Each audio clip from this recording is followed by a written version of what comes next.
Բարև ձեզ, Ստեփան Գրիգորյան, YouTube-յան ալիքի մասնակիցներ։ Այսօր դեկտեմբերի 27-ն է։ Մենք շարունակում ենք մեր աշխատանքը։ Այսօր ես կանդրադառնամ կարևորագույն երկու թեմաների։ Ջեյխուն Բայրամը, Ադրբեջանի արտգործնախարարը, հանդես եկավ պրես կոնֆերանսով, պատասխանեց լրագրողների հարցերին, նաև ներկայացրեց հաշվետվություն Ադրբեջանի արտգործնախարարության արած գործերի 2025 թվին։ Ու պարզ է այնտեղ մեծ հատված նվիրված էր Հարավային Կովկասին, Հայաստանին, Հայաստան-Ադրբեջան խաղաղության process-ին, TRIP, Դոնալդ Թրամփ ծրագրի ճանապարհ այդ ծրագրի հարցերին, այնտեղ կային հարցեր ադրբեջանա-ռուսական հարաբերությունների մասին, շատ ուշագրավ բաներ կային կապված Ռուսաստանի հետ, ուրեմն այդ թեման անչափ կարևոր է եւ Հայաստանի Հանրապետության քաղաքացիների եւ սփյուռքայության համար, որ պատկերացնենք ինչ է ուզում Ադրբեջանը, ինչ քաղաքականություն է վարում, էտել դրանից հետո, որ իրոք սկսվեց process համագործակցության Ադրբեջանի հետ երկկողմ, նաև այդում առևտրի ոլորտում, ուրեմն շատ կարևոր է հասկանալ ինչ է կատարվում, ուր է գնում Ադրբեջանը, ինչ գլխավոր մեսիջներ այսօր իրանք ուղարկում են նաև այդում մեզ։ Մյուս հարցը կարևորագույն դա այն խոսքերը, այն հայտարարությունները, որը արեց երեք Ռուսաստանի դեսպանը Հայաստանում պարոն Կապերկինը։ Անկեղծ ձեզ ասեմ, շատ զարմացած էի, երբ որ ինքը ասեց, TRIP ծրագիրը այդ նույնը, ինչ անում էր Ռուսաստանը 2020-2022 թվականների ընթացքում։ Ու այսօր կքննարկենք, իսկ ինչ ուզում էր ասել այդ մարդը։ TRIP ծրագիրը որակապես տարբերվում է ռուսական մոտեցումներից, քանի որ TRIP ծրագիրը պաշտպանում է միանշանակ մեր սուվերենությունը հարավում։ Հիմա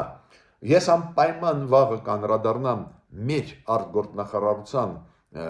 հաշվետվության մասին մեր արտաքին քաղաքականությանը, որը վարում ենք 2025 թվին ու ինչ հաջողությունների հասանք, բայց սկսում եմ Ադրբեջանի, որ հասկանանք մենք ոնց պետք է արձագանքենք, adekvat արձագանքենք։ Ուրեմն սկսում ենք այսօրվա աշխատանքը մեր, ես պետք է ասեմ, որ Նիկոլ Փաշինյանը շատ հետևողական է, Հայաստանի վարչապետը շատ հետևողական է Գարեգին երկրորդի նկատմամբ իր քաղաքականության մեջ, հետևողական ուզում է հասնել նրան, որ Գարեգին երկրորդ հրաժարական տա, հետևողական պատարակների մասնակցում է Հայաստանով մեկ Նիկոլ Փաշինյանը տարբեր եկեղեցիներում Հայաստանի վաղը ինքը կմասնակցի պատարակի, որը պետք է անցնի Գառնի եկեղեցում, Սուրբ Աստվածածին եկեղեցում, Գառնիում գտնվող, նայենք այդ զարգացումները, բայց ուզում եմ ասել, որ շատ հետևական երևում է, որ Նիկոլ Փաշինյանը այդ հարցը ուզում է լուծի։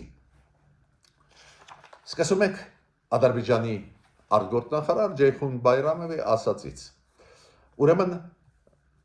անչափ կարևոր է մեզ համար, ինչ վիճակում է գտնվում ու ինչ դինամիկա կլինի ռուս-ադրբեջանական հարաբերությունների մեջ։ Ուրեմն Ղազախստանը հայտարարեց, որ ավարտեց իր ուսումնասիրությունները այն կործանված ինքնաթիռի հետ քաղաքացիական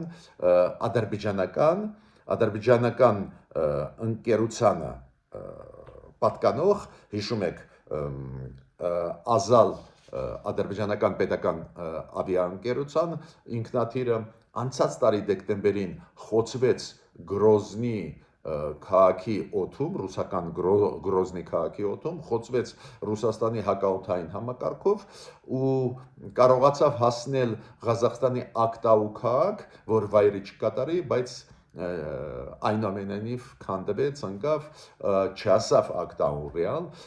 ու բավական մեծ թվով մարդիկ զոհվեցին, պարզա դա շատ վատ էր,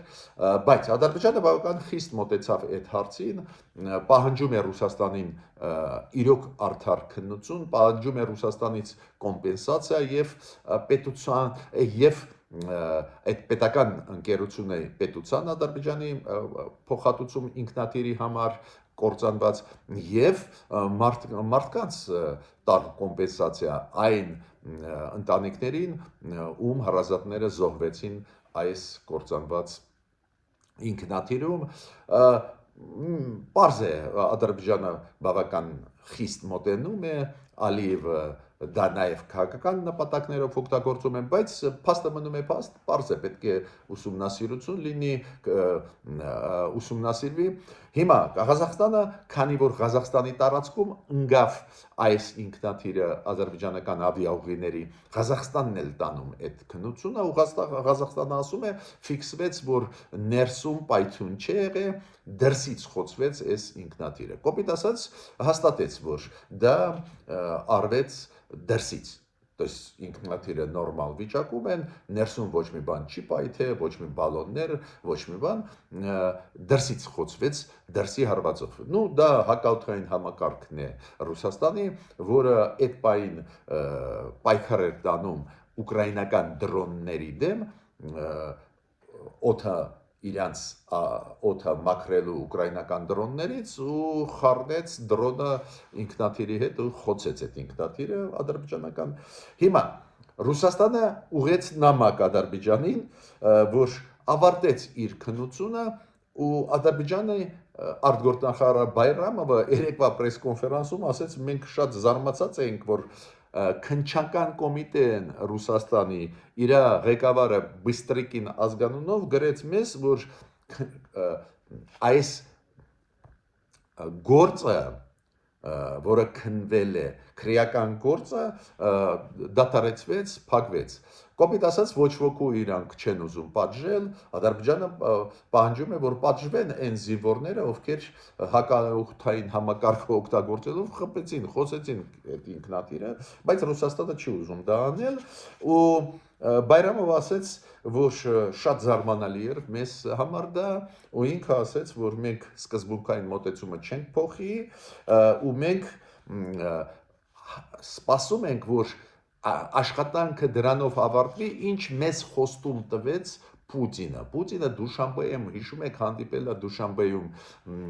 Ալիևի հետ, ու այնտեղ խոստում է տվել, որ եւ պատժվեն այն մարդիկ, ովքեր խոցեցին ադրբեջանական ինքնաթիռը, եւ չգիտեմ, կոմպենսացիա կատարվի, բայց հիմա Ադրբեջանը ասում է,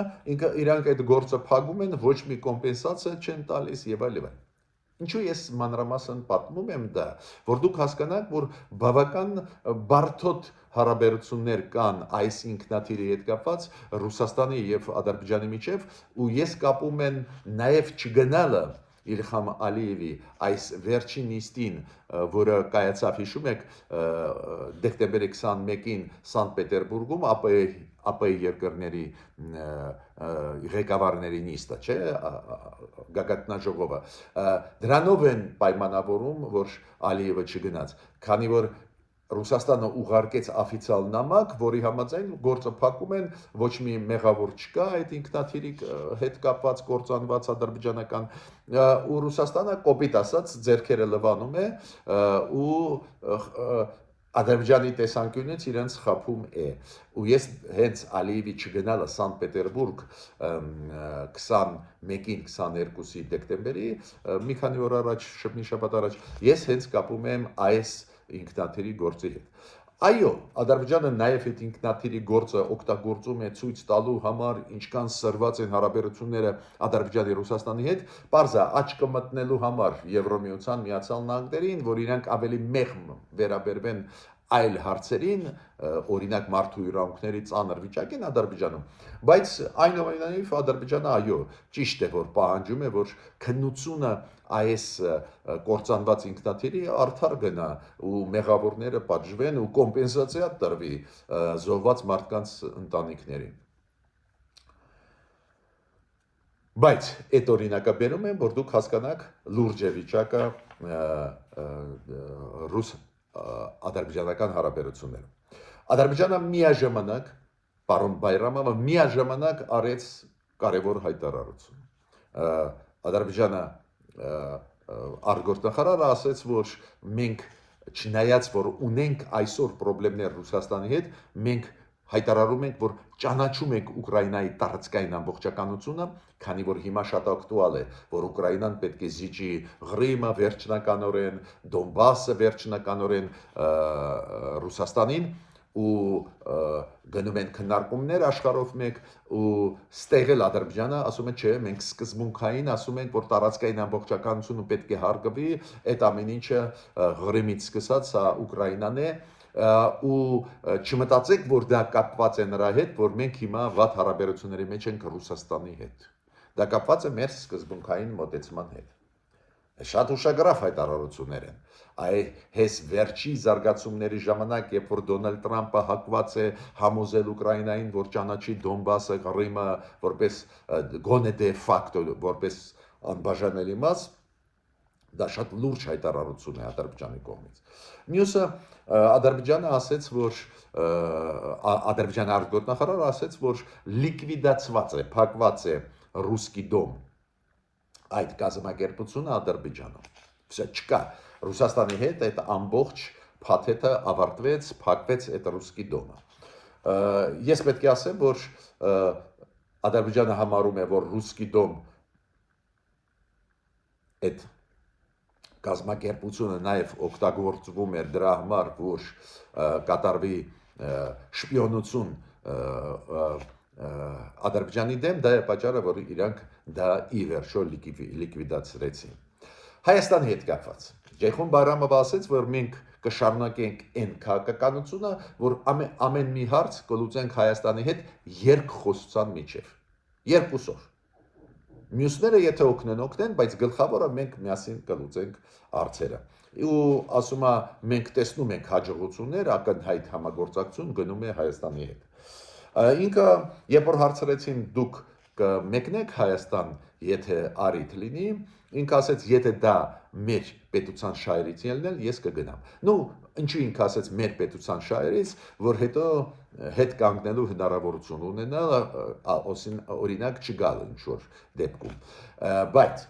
ինքը փաստը, որ Ադրբեջանը ասում է, այո, մեր արտգործնախարարը կարող է գնալ մասնակցել ինչ որ միջոցառումների Հայաստանում, դա շատ կարևոր է, քանի որ դուք գիտեք մյուս տարի երկու խոշորագույն միջոցառումներ Հայաստանում պետք է անցնեն օկտեմբերին մյուս տարվա COP17-ը այդ ՄԱԿ-ի խոշորագույն կոնֆերանս միայն 20,000 հյուր կգա Հայաստան այդ կոնֆերանսի շրջանակներում եւ ապրիլին հիշում եք եվրոպական համայնքի եվրոպական քաղաքական համայնքի գագաթնաժողով, որը պետք է անցնի, բոլոր Եվրոպայի լիդերները կլինեն Հայաստանում, Հայաստանը հրավիրեց, դուք գիտեք, Իլհամ Ալիևին ու չի բացառվում, որ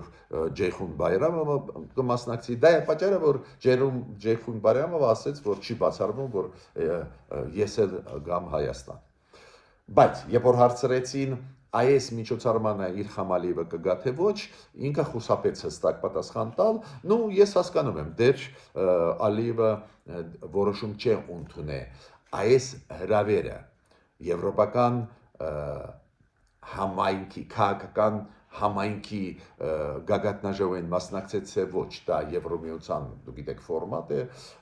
որը սկսեց Էմանուել Մակրոնը, հիմա որոշում ընդունվեց մյուս տարի անցկացնել Հայաստանում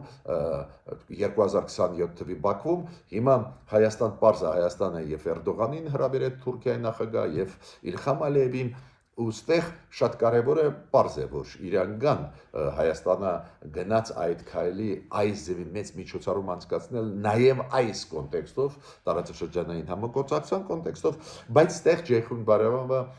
հստակ պատասխան չտվեց, ինչը ինձ համար հասկանալի է, քանի որ պարզ է, Իլհամ Ալիևը դեռ որոշում չի ընդունել, կգա Երևան թե ոչ, նայած ինչ զարգացումներ կլինեն, նաև Ջեյխուն Բայրամովը ասաց, որ մենք պլանավորում ենք համագործակցել, շարունակել համագործակցել Հայաստանի հետ, առևտրի ոլորտում, տարբեր այլ ոլորտներում, բացառությամբ ռազմատեխնիկական ոլորտում։ Անչափ կարևոր ինֆորմացիա մենք ստացավ, գիտեք նաև ինչ կոնտեքստով։ Ուրեմն Այս բենզինը, որը մտավ Ադրբեջանի երկաթգծով, Վրաստանի երկաթգիծ ու հետո մտավ Հայաստան, բավական էժանացնում է գինը բենզինի։ Հենց դրա պատճառով, նաև դրա պատճառով գինը բենզինի Ադրբեջանի մտած Հայաստան 90 դրամով 90 դրամով ամեն լիտրի մեջ ավելի պակաս է գինը, քան թե այն բենզինի գինը, որը գալիս է Ռուսաստանից։ Ու շատ կարևոր է ինչ մաքսատուրքեր կդնի Վրաստանը այս տրանզիտի։ Առաջի փուլը տրանզիտի Վրաստանը թողեց անվճար, այդ որոշումը ողջունելի է կառավարության Վրաստանի, բայց հետո ու կայան ինֆորմացիան, որ գները բավական բարձր է, անհավանական, բայց Ադրբեջանի արտգործնախարարը Ջեյխուն Բայրամով ասեց, մենք էլ բանակցեցինք Վրաստանի հետ, Վրաստանը համաձայնվեց սովորական գներով, որով ինքը թույլ է տալիս այլ ապրանքները անցնել Վրաստանի տարածքով սովորական գներով կտա, ուրեմն այդ հարցը լուծված է, ուրեմն ճանապարհը երկաթգիծ Ադրբեջանի երկաթգիծ Վրաստանի երկաթգիծ Հայաստանը կշարունակի աշխատել։ Դա լավ նորություն է, օրինակ մենք դեռ չենք ստացել նորությունը Հայաստանում, բայց Ադրբեջանի արտգործնախարարը ասում է, որ լուծված է այդ հարցը։ Հիմա դելիմիտացիա դեմարկացիայի հետ կապված ինքը Ջեյխուն Բայրամովը անդրադարձավ ու ասեց հյուսիսից դեպի հարավ կգնա դելիմիտացիա դեմարկացիան։ Մի քիչ ինձ դա զարմացրեց, քանի որ երբ որ մենք խոսում ենք TRIP ծրագրի մասին, դա ամենահարավում է Հայաստանի, դելիմիտացիա դեմարկացիա բարդ process է, դանդաղ է գնում, բայց հենց Ադրբեջանը շտապում է, որ TRIP Դոնալդ Թրամփ ուղու ճանապարհը հարավում բացվի, հենց Ադրբեջանը շտապում է, ու եթե այնտեղ առանձին չանցկացվի հարավում առանձին հատվածներում չանցկացվի դելիմիտացիա դեմարկացիա, ոնց սահմանը կհատվի, դժվար է ասել, բայց ցանկացած դեպքում ինքը ասեց դելիմիտացիա դեմարկացիա կգնա հյուսիսից դեպի հարավ։ Հիմա շատ կարևոր նաև բան կար կապված գիտեք հենց Դոնալդ Թրամփ ուղու ծրագրի կապակցությամբ։ Այո, Բայրամովը ասեց, որ Դոնալդ Թրամփը այդ ծրագիրը կարևոր է, շատ լավ է, որ Հայաստանի հետ մենք լեզու գտանք, բայց ինքը ասեց Հայաստանը պետք է կատարի իր պարտավորությունը։ Թրուցիկ ասեց սահմանադրության փոփոխության մասին, բայց ասեց TRIP-ի հետ կապված պարտավորություն Հայաստանը վերցրեց, պետք է կատարի։ Ես արձագանքը Հայաստանում լսեցի, որ այդ նոր ինչ-որ նախապայման է, ինչքան ես հասկացա, գիտեք ինչի մասին է խոսքը։ Դու գիտեք, որ նույնիսկ Վաշինգտոնում, որտեղ որ փաստաթղթերը ստորագրված միանշանակ ի օգուտ Հայաստանի են, միանշանակ ես տեղ չեմ տեսնում քննարկելու, բայց այնուամենայնիվ հիշում եք դեկլարացիայի մեջ, հռչակագրի մեջ, որի տակ ստորագրեց եւ Նիկոլ Փաշինյանը, եւ Իլխամ Ալիևը, եւ որպես միջնորդ վկա Դոնալդ Թրամփը, այնտեղ 7 կետանոց հիշում եք հռչակագիր էր ու եթե չեմ սխալվում 5-րդ կետում գրված էր, որ Հայաստանը պետք է տրամադրի Ադրբեջանին կապ մշտական կայուն կապ Նախիջևանից Ադրբեջան եւ այնտեղ կա լրացում շատ կարեւոր, որ նաեւ Ադրբեջանը Հայաստանին պետք է տա ճանապարհներ։ Հիմա Բայրամովը ասում է, այդ պարտավորությունն է Հայաստանի, գիտեք, նաև կա մի մաս, որը պարտավորությունն է Ադրբեջանի։ Ուրեմն ստեղ ես չեմ ուզում թաքցնել, ոչ մի վտանգ չեմ տեսնում, Ադրբեջանը իր շահը առաջ է տանում, իր մասը դրական այն պայմանավորվածությունների, որոնք կային Վաշինգտոնում, առաջ է բերում, բայց նախապայմանը կապված սահմանադրության հետ հիշեցրեց Ջեյխուն Բայրամովը դրա վրա էլ ուզում եմ ձեր ուշադրությունը դարձնել։ Ինչ եմ ուզում ասել։ Ուզում եմ ասել, որ շատ կարևոր բաներ ասվեց Ադրբեջանի կողմից այս պրես-կոնֆերանսի ժամանակ Ջեյխուն Բայրամովի Բաքվում, երբ որ ինքը հաշվետվություն էր ներկայացնում արտգործնախարարության Ադրբեջանի, ու այս ինֆորմացիան մենք պետք է ուսումնասիրենք, մարսենք, բայց ակնհայտ մեսիջներ կային, որ իրանք պատրաստ են շարունակել համագործակցել, նաև առևտրի ոլորտում պատրաստ են կոմունիկացիաների բացման հետ կապված աշխատանք տանել։ Մենք պետք է դա իմանանք։ Իդեպ ասեմ ձեզ, Նիկոլ Փաշինյանը երեք թե երեք չարաչորը ես հղումանում էի իր ելույթի հետ կապված, բայց նաև պետք է գումարեմ, որ ինքը ասեց, որ Ադրբեջանի հետ իրոք գնում է աշխատանք, այդ ապա շրջափակման հետ կապված բավական ակտիվ, բայց ինքը նաև ասեց, որ մենք սպասելիք ունենք նաև Թուրքիայի հետ։ Համահունչ բաներ ես տեսա ու դա վատ չի, քանի որ դա նշանակում է, որ գնում է աշխատանք, որը շնչելու հնարավորություն կտա մեր տնտեսությանը։ Մեր տնտեսությունը զարգանում է, բայց շատ ծանր վիճակում, շատ ծանր խաղի կանոնների վիճակում, երբ որ նույն գազի, բենզինի, սալարկի գները արհեստականորեն բարձրացված էին Ռուսաստանի կողմից։ Հիմա այս համագործակցությունը Ադրբեջանի հետ նաև նավթամթերքների հարցով կարող է ջարդել այդ մոնոպոլիան ու պետք է ակտիվ շարունակենք աշխատել։ Հիմա շատ կարևոր նաև հարցին ուզում եմ անդրադառնալ, գիտեք, որ Իլհամ Ալիևը խոսել է դրա մասին վաղուց է, բայց հիմա Ջեյխուն Բայրամովը այս պրես կոնֆերանսի ժամանակ նաև անդրադարձավ շատ կարևոր թեմային։ Դուք գիտեք, Եվրոմիությունը Հայաստանի հետ անցավ ռազմավարական մակարդակի համագործակցության, դեկտեմբերի 2-ի փաստաթուղթը ֆանտաստիկ փաստաթուղթ է, շատ ենք խոսացի, չեմ կարկանի, բայց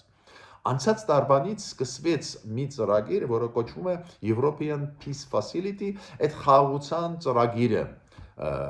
Եվրոմիության հետ։ Ինչ է մտնում դրա մեջ։ Համագործակցություն Եվրոմիության հետ պաշտպանության եւ անվտանգության ոլորտներով։ Օրինակ, անցած տարի 10 միլիոն եվրո Եվրոմիությունը տվեց, ինչի համար, որ ռազմական հոսպիտալ կառուցվի Հայաստանում։ Այս ծրագրերը, այդքան գումարները կարևոր չեն, ինչքան այս ծրագրերը թույլ են տալիս օգտվել Եվրոմիության փորձից անվտանգային ոլորտում, պաշտպանության ոլորտում, նաև այդում ռեֆորմների հարցում մեր բանակի։ Տեսեք, ռազմական հոսպիտալ կառուցվեց Հայաստանում այդ 10 միլիոնով։ Այս տարի այս շրջանակներում Եվրոմիությունը մեզ տվեց 20 միլիոն եվրո, այս ծրագրերը դե չեն բացվում կոնկրետ ինչի վրա կգնա, բայց հասկանում եք ծրագրերը ինչի հետ են կապված, ռազմական եւ անվտանգային ոլորտերի։ Պարզ է ցավոտ է ընդունում Ադրբեջանը ու Հունգարիան երկար վետո դրեց այս երկրորդ տարվա 2025 թվի այս ծրագրի վրա։ Հիմա մի քանի օր առաջ վետոն հանեց Հունգարիան ու մենք այս տարի էլ այս տարվա փողերը 20 միլիոնը կօգտագործենք մեր բանակի շենացման համար։ Հիմա Ադրբեջանը արձագանքեց։ Ադրբեջանը ասում է, բայց Եվրոմիությունը նաև ուժային ոլորտում մեզ համար էլ պետք է տա 20 միլիոն։ Տեսեք, նայեք, Ադրբեջանը չի խոսում, որ Եվրոմիությունը 1.5 միլիարդ տվեց մեզ մեր էներգետիկան խելքի բերելու, դիվերսիֆիկացնելու, բայց 20 միլիոնի մասին խոսում է։ Ու հարցը այդ 20 միլիոնի մասին չի։ Ադրբեջանը ուժային ոլորտում անվտանգային ոլորտներում շատ խանդոտ է ու ասում է Եվրոմիության մեզ էլ տվեք։ Նու պարզ է Եվրոմիությունը European Peace Facility շրջանակներում չի կարող տալ, Ադրբեջանի մարդու իրավունքների ոլորտը դու գիտեք ինչ վիճակում է, բայց Եվրոմիությունը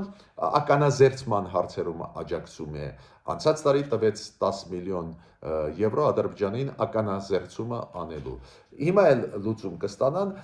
Հունգարիան պարզ է օգնում է Ադրբեջանին, բայց Ադրբեջանը շատ մտահոգված է, որ Հունգարիան հանեց վետոն Հայաստանից։ Հիմա մի քանի խոսք ուղղակի Կապրկինի ասածին։ Ռուսաստանի դեսպանը Հայաստանում պարոն Կապրկինը երեք ելույթ ունեցավ ու արձագանքեց իմ կարծիքով այն քննարկումների, որոնք կան Հայաստանում, այլ երկրներում։ Օրինակ, որ Ռուսաստանը դուրս է գալիս Կովկասից, հարավային Կովկասից։ Ու ինքը ասեց, քանի որ մենք Կովկասյան երկիր ենք, ֆիզիկապես չեն կարող դուրս գալ, ու ինքը նկատի ունի հյուսիսային Կովկասը։ Իրոք Կովկասը Ռուսաստանը նաև Կովկասյան պետություն է։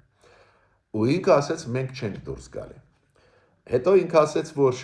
նորից կրկնեց այդ թեզը, որը 100 անգամ կրկնում են Հայաստանը պետք է ընտրություն կատարի, չի կարող լինել եւ Եվրոմիության մեջ եւ ԵԱՏՄ-ի մեջ, մինչդեռ անիմաստ է դրա մասին խոսել, մեր կառավարությունը ինչ է ասում։ Մենք գնում ենք դեպի Եվրոմիություն, բայց հիմա դեռ ակտուալ չի, քանի որ մեր կառավարությունը դեռ չի պլանավորում ասոցիացիայի մեջ մտնել Եվրոմիության, կոպիտ ասած ազատ առևտրի գոտու մեջ էլ մտնել։ Դեռ մերոնք չեն պլանավորում, կան մոտ ժամանակներս, բայց Ռուսաստանը ցավոտ է ընդունում մեր տեղաշարժը դեպի Եվրոմիություն, դա է պատճառը, որ անընդհատ ասում է, ԵԱՏՄ-ի միաժամանակ Եվրոմիության հետ չես կարող լինել, դա պետք չի 100 անգամ մեզ ասել, ուզում եմ պարոն Կապերկինն ասել, մեր ժողովուրդը այդքան խելոք է, որ գիտի դրա մասին։ Հիմա, բայց սենսացիոն իր հայտարարությունը, չգիտեմ, կարող է լրագրողները սխալ փոխանցեցին մեզ այդ միտքը։ Ինքը ասեց, որ այդ Դոնալդ Տրամպի տրիպ ծրագրի հետ կապված հարավում Հայաստանի մեր դիրքորոշումը շատ պարզ է։ Այդ ծրագիրը արդյունք է հենց Ռուսաստանի ջանքերի 2020-2022 թվականների, այն հիշում եք երակողմ Հայաստան, Ադրբեջան, Ռուսաստան, հիշում եք փաստաթղթերը Պուտին, Փաշինյան, Ալիևը ստորագրել էին 2020 թվականի նոյեմբերի 9-ի, հետո դրանից հետո հիշում եք միջտնտեսական այդ համագործակցություն երակողմ որ կար, ու ինքը ասում է այ տրիպը, այն որ հարավում պետք է բանարվի, այս փաստաթղթերում կա։ Ну, ճիշտ չի ասում, սուտ է ասում, դու գիտեք նոյեմբերի 9-ի փաստաթղթում 2020 թվի իրոք ճանապարհների մասին Հայաստանի հարավում կա խոսք, բայց առանց մեր սուվերենությանը։ Կոպիտ ասած, միջանցք տալիս էին Ադրբեջանին, Ռուսաստանը շարում էր իր զորքերը այդ ճանապարհի երկանքով։ Երկաթգիծ կլինի, նոր ավտոմոբիլային ճանապարհ կլինի, նշանակություն չունի հարավում Հայաստանի։ Այդ նոյեմբերի 9-ը դրա մասին է։ Հիմա տրիպ ծրագրի շրջանակներում, այո, Հայաստանը կտա ճանապարհ Նախիջևանից Ադրբեջան, բայց Հայաստանին էլ տալիս են ճանապարհներ։ Դա ինչ է նշանակում։ Դա նշանակում է, որ ոչ մի միջանցք կլինի միջազգային նորմերով այդ ճանապարհը եւ Ադրբեջանն էլ մեզ է տալու։ Այդ ռուսական նարատիվների մեջ, ռուսական այդ 2020-22 թվականների նախաձեռնությունների մեջ մեզ համար ոչ մի ճանապարհներ չեն բացվում։ Դոնալդ Տրամպի ջանքերի շնորհիվ է, որ մեզ համար էլ Ադրբեջանը ճանապարհներ կբացի ու մենք տեսնում ենք այդ դրական տենդենսը։ Ես ավարտեցի իմ ելույթը, տեսնում եք ինչքան արագ ամեն ինչ զարգանում է, պետք է հետևենք, միջ նոր հանդիպումներ։